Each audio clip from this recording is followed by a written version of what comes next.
Você quer estar próximo de Deus? Você deseja a bênção do Senhor? Então, viva com integridade. Este é o tema do nosso devocional de hoje. Bom dia, que a graça e a paz do nosso Deus esteja com cada um de vocês. Curtam, comentem e se inscrevam. Bora para o nosso devocional de hoje, baseado no Salmo 15. Vamos ler.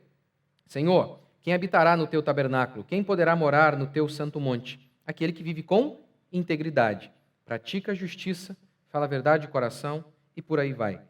Integridade em nosso idioma está muito associado com sinceridade. Aquele cara é um cara íntegro, um cara honesto, está associado muito com isso. E está correto o sentido, porque vem da ideia de inteiro. O que é inteiro? Uma pessoa que é completa.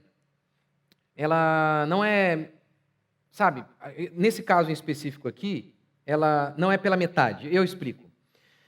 O que Davi está combatendo aqui? Ele está dizendo, olha, quem que vai morar na casa de Deus? É no templo. É aquele que vive na justiça, aquele que é íntegro. Por quê? Porque havia muita gente que era boa de culto, que frequentava os cultos, que não faltavam os cultos, mas eram pela metade. Eles não eram completos. Eles eram bons de culto, mas horríveis na vida. Achavam que, desde que eu frequente o culto verdadeiro, ainda que eu viva uma mentira durante a semana, está tudo certo. É isso que Davi está combatendo aqui.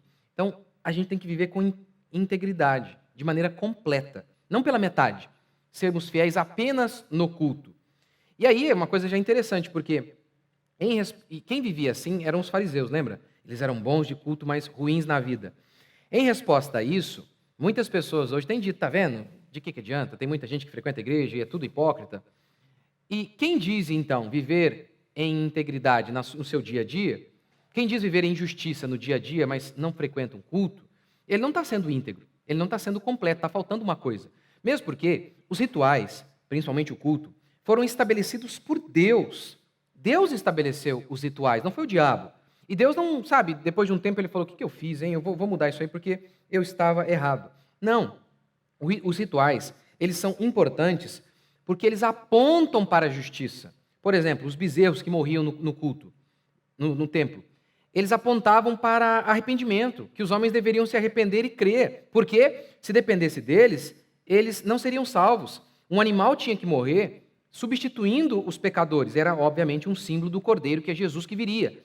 Então, cada animal que morria no templo anunciava que os homens eram pecadores e os chamavam a uma vida de justiça. E a vida de justiça começa, em primeiro lugar, por meio de uma atitude de fé, crendo em Deus, confiando que Deus há de agir nas nossas vidas e nos salvar. Então, cada ritual ali apontava para Cristo, assim como também os nossos rituais de hoje, o culto, a ceia, o batismo, tudo isso foi estabelecido por Deus. Agora, seria mais ou menos assim, olha, não adianta nada, o cara foi batizado, mas vive como um pagão. O batismo, na realidade, ele é um reflexo exterior de algo que acontece no nosso interior, o novo nascimento. Portanto, é isso que Davi está combatendo aqui. Essas pessoas que eram boas de culto, e deveriam ser mesmo, mas eram ruins na vida, elas não eram íntegras, elas não eram completas. Nós devemos ser completos. Bom de culto e bom na vida. E no culto é onde nós aprendemos a palavra de Deus, é onde nós somos expostos. A palavra de Deus em Hebreus declara que ela é, a Bíblia, a palavra do Senhor, é como espada que penetra no nosso coração, nos rasgando, expondo quem nós somos. Essa é a maneira de nos relacionarmos melhor com o nosso cônjuge, com os nossos pais, com os nossos filhos, sabendo quão pecadores nós somos. Para isso, nós precisamos ver quem nós somos. E quem faz isso? A Escritura. Então, quando ouvimos a pregação no culto, nós somos tocados, e quando há dois ou mais reunidos, Deus se manifesta de uma maneira diferente, quando o povo de Deus se reúne na igreja. Por isso, a gente precisa ser completo. Bom de culto e bom na vida. Agora algumas pessoas, elas até gostam, de ouvir bons pregadores. Talvez você mesmo, você goste de ouvir pregadores que pregam a verdade, você talvez diga isso sobre mim, sobre outros pregadores, e digam, eu gosto desse pregador, ele prega a verdade. Mas às vezes você apenas gosta de ouvir, mas não pratica. Seria mais ou menos assim, você julgar que você é o Messi, você joga bem como o Messi, simplesmente porque você gosta de assistir ao Messi jogando futebol. Então tem muita gente que é assim. O Paul Washer conta uma história muito interessante, que ele estava pregando, e na primeira fileira, ele pregando contra a sensualidade. Na primeira fileira, uma mulher completamente sensual, dizendo, é isso mesmo, eu concordo. E ele indignado, como dizendo, pelo amor de Deus, eu estou falando de você. Então tem muita gente assim, que gosta de ouvir pastores que pregam a verdade, que confrontam o pecado. mas só gostam, não vivem o que eles ouvem, o que aprendem com esses servos de Deus. Deve haver em nós um desejo de seguir a palavra de Deus. Você deve ver a mim e qualquer bom pregador, a qualquer pregador fiel, como instrumento de Deus. Se nós interpretarmos o texto de maneira correta, como declara a Confissão de Westminster, como declara a Escritura, se nós interpretamos a Escritura de maneira correta, é como se o próprio Deus estivesse falando através das nossas vidas com você. Então, ouça, analise e diga: isso é verdade? Se isso é verdade, eu vou seguir. Eu vou viver. É assim que nós devemos fazer todos os dias. Jesus não colocou ali na oração do Pai Nosso, que deve ser feito todos os dias, não de maneira mecânica, repetida, né? Ali há princípios de como você deve orar. Os elementos que nós devemos orar estão ali na oração do Pai Nosso. E um dos elementos que nós devemos orar constantemente é: perdoa as nossas dívidas. Então, ou seja, esse exame de si mesmo constante. Deus, como que eu tenho agido com os meus filhos? Como que eu tenho agido com os meus pais, com o meu cônjuge, com os meus irmãos? Senhor, como? Ajude-me, Pai, guia-me. É assim que nós devemos viver, com um santo temor, com um desejo constante de querer fazer o bem. E lembrando que fazer o bem é nada mais, nada menos do que amar. Porque a lei se resume em amar a Deus e amar o próximo, lembra? Então, que você viva assim.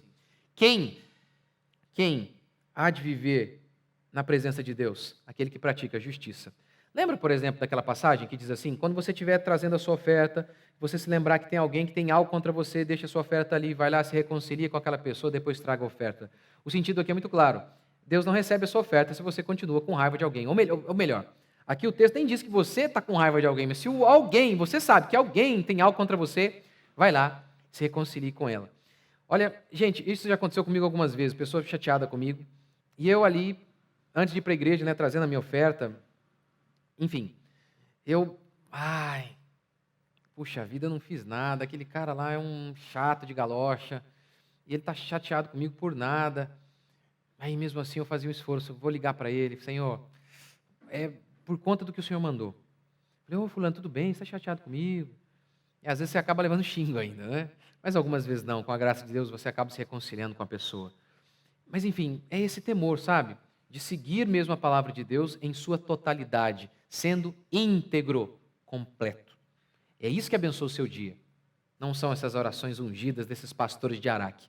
É seguir a Escritura. Vamos orar? Senhor Deus e Pai, te agradecemos por mais um dia, bendizemos o teu santo nome. Louvamos ao Senhor. Oramos que o Senhor nos conduza ao arrependimento dia a dia, porque sabemos que o arrependimento não é um momento na vida, o arrependimento é um estilo de vida. Ajude-nos a cada manhã. Guie-nos, Senhor, para que possamos viver em santidade e possamos habitar no monte do Senhor. Sabemos que nós estamos na Tua presença pela Tua graça, mas sabemos também que se vivemos em pecado, o Senhor há de nos disciplinar. Ó Deus, livra-nos disso. Faz com que possamos andar em integridade todos os dias de nossa vida.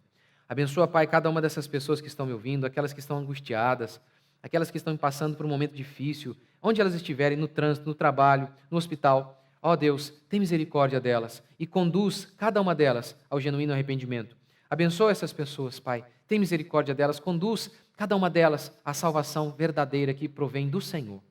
Deus, faz com que cada um de nós possamos ter um dia abençoado. Proteja-nos, livra-nos de todo mal e use até as coisas ruins para a Tua glória, em nome de Jesus.